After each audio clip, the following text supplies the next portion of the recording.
Abandonware, a product, typically software, that is ignored by its owner and manufacturer, and for which no support is available. Definitions of abandoned may vary, but in general, it is like any item that is abandoned, ignored by its owner, and as such the product support is also abandoned. It may refer to a product that is no longer available for legal purchase. Warning: while abandonware is generally classed as software where the copyright holder is no longer enforcing the copyright, downloading abandonware for free can still be considered software piracy. I do not condone or encourage software piracy. Please support the official developers and releases when and if they are available for actual purchase. These are the Abandonware archives.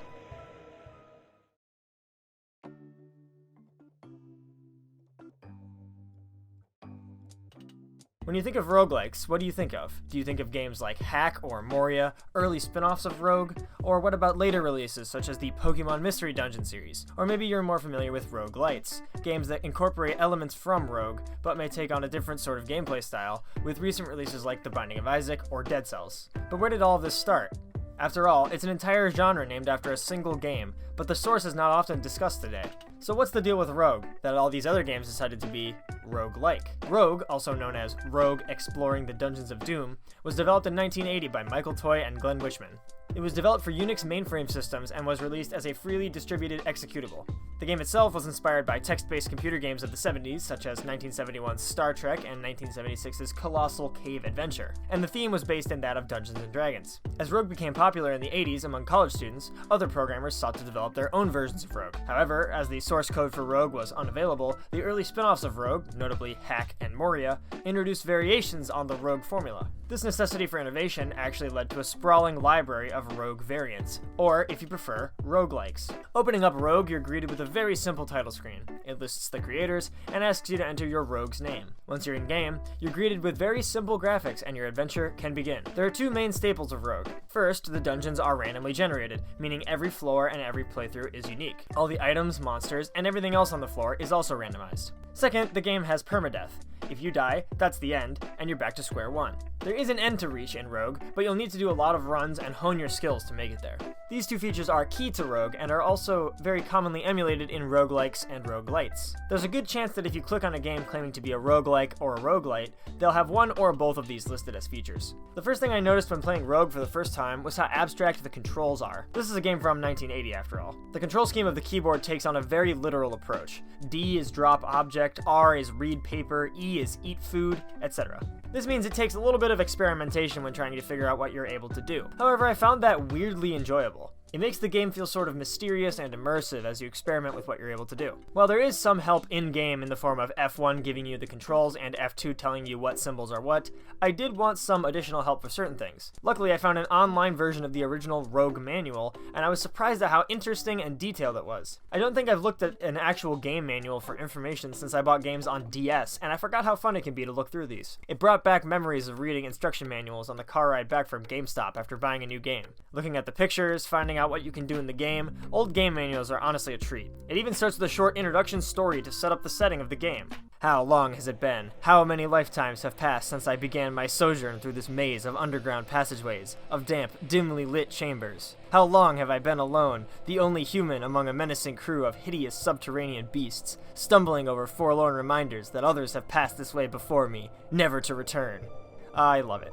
With the randomized nature of the game, it's ripe for experimentation. A lot of the things you find, like potions or scrolls, are completely unidentified until you try to use them. And even then, it isn't always clear what effect you get. An interesting feature of the game is that when you use an item that doesn't have an immediately apparent effect, i.e. your hands glow red, the game actually asks you to name the item for yourself for reference. Obviously, the effects of an item can change between runs, such as each color of potion doing something different each run, but I really like the idea of being able to keep track of some of the possible effects so that you can name the item yourself. My only gripe with how the scrolls are implemented comes with the Identify scroll. It is possible to find a scroll that is an Identify scroll. However, to find that out, you have to read it. And when you read an item, it has to be used. So, as soon as you read this Identify scroll, you have to identify something and consume the Identify scroll. It would have been nice if that was the one scroll that you could know what it was.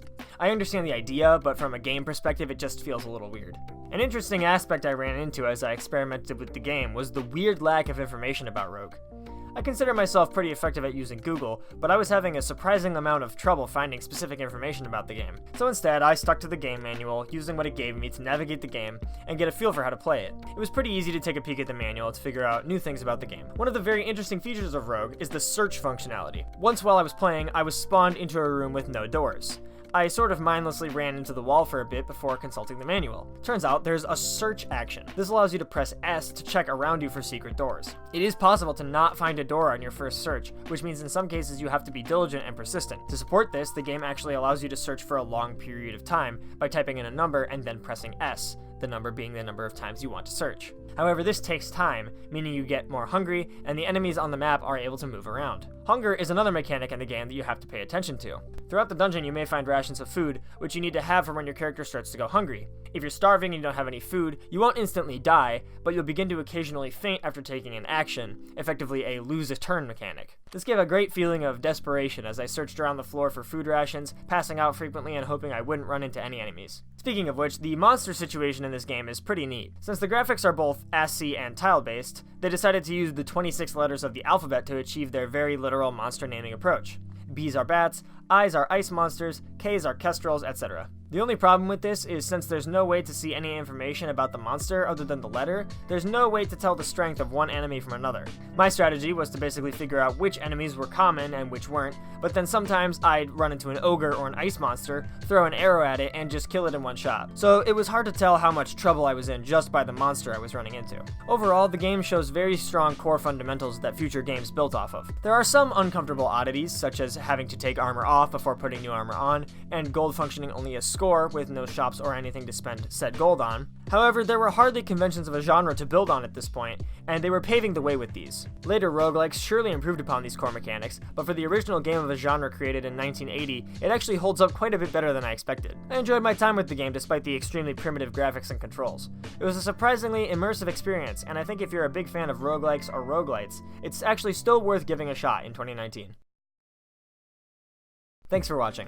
Check out my Twitter and my Twitch. Links are in the description below. I know it's been a while since I made a video, but I'm going to be making a few more in the coming weeks and kind of trying to get back into the flow of it. I want to try this format out on a few other videos, so please stay tuned. You can also check out my Patreon down below if you'd like to support my content. Don't forget to like and subscribe, and I'll see you guys next time.